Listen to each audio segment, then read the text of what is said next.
hablaremos de transporte y seguros. Implica una inversión importante en muchos aspectos. No solo el costo de la mercancía, sino el costo de traerla a su destino final en perfecto estado y en el momento oportuno.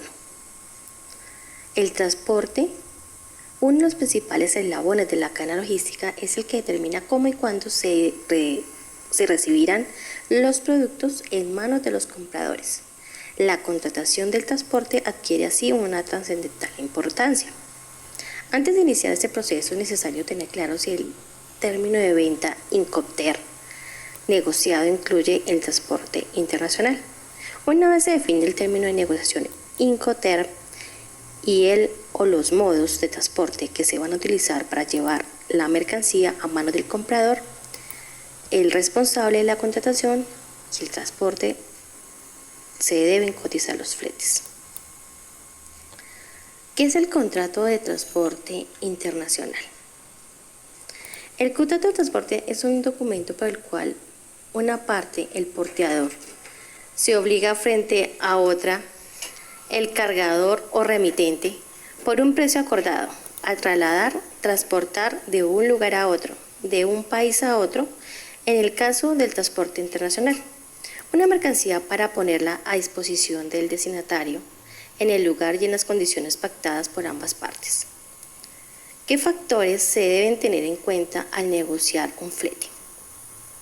El éxito de una negociación de fletes radica en el conocimiento previo de tarifas referenciales para el mercado internacional, de tal manera que al momento de establecer contacto con la agencia de transporte, quien contrate el servicio tenga algún parámetro de comparación. En el caso de las tarifas aéreas, estas se basan en la ruta, el tamaño de los envíos, el producto y la relación peso-volumen, factor estiva. Igual, vamos a dar un ejemplo. En el caso de frutas y hortalizas, dado el tipo de empaque y embalaje, generalmente el flete se cobra sobre el volumen de la carga. No hay que olvidar que adicional a la tarifa se cobran los recargos del combustible, Full Surcharge, FS, y de seguridad, que es Security Fee. Igualmente, estos recargos son muy variables a lo largo del año. En el caso del transporte marítimo también se aplican tarifas básicas y recargos. Los principales son el factor de ajuste en los precios del combustible, Bunker Adjustment Factor, uso de chasis utilizados para la movilización de contenedores, Chassis Usage Charges, y el costo de manipulación en la terminal de contenedores, Terminal Handling Charges, además del recargo por el cruce Canal de Panamá. ¿Cuál es el proceso que se debe realizar para llevar a cabo un contrato de compraventa? Cuando hablamos del proceso de compraventa de una empresa, nos referimos a todo el proceso comprendido desde que un cliente utiliza o solicita una determinada mercancía a la empresa hasta que es servida, entregada y pagada, incluyendo asimismo la contabilización, registro y archivo de la documentación originada. ¿Quiénes intervienen en el contrato de transporte? Remitente o cargador o expedidor es quien pone a disposición al transportista la mercancía que desea enviar a su destinatario. Transportista o porteador es quien se encarga de realizar el traslado o transporte del remitente al destinatario. Destinatario o receptor o consignatario es quien aparece en el contrato del transporte como receptor de la mercancía enviada por el remitente y transportada por el porteador. ¿Qué documentación se debe contemplar en un contrato de transporte internacional?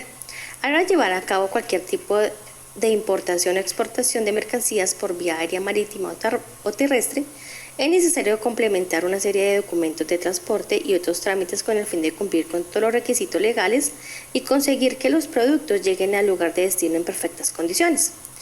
La Carta de Portes MR es el documento en el cual se determinan las responsabilidades y obligaciones de cada una de las partes implicadas dentro del contrato de transporte internacional de mercancías por carretera. La Carta Porte Ferroviario, CIM, en el caso de transporte de mercancías por tren, acredita el contrato de transporte y sirve como título de la propiedad de la mercancía. Conocimiento de embarque marítimo o Bill of Lading es conocimiento de transporte internacional por vía marítima, es emitido por la compañía de transporte encargada de realizar el traslado de las mercancías y debe ser firmado por el capitán de la embarcación. Carta de porte aéreo, Airway Bill o conocimiento de embarque aéreo. En el caso del transporte aéreo de mercancías, la carta de porte aéreo refleja el contrato de transporte entre el cliente y el prestador de servicio y a su vez sirve como justificante en cuanto a la recepción y aceptación de las diferentes mercancías. Conocimiento de embarque multimodal, Forwarded Bill of Lading. La característica principal de conocimiento de embarque multimodal FBL es que, a diferencia de otros documentos de transporte, no existe un medio de transporte principal para trasladar las mercancías.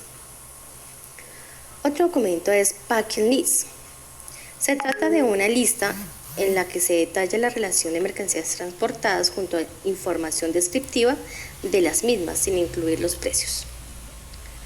Factura comercial internacional. Se trata de uno de los documentos de transporte más importantes de la operación de compra-venta internacional.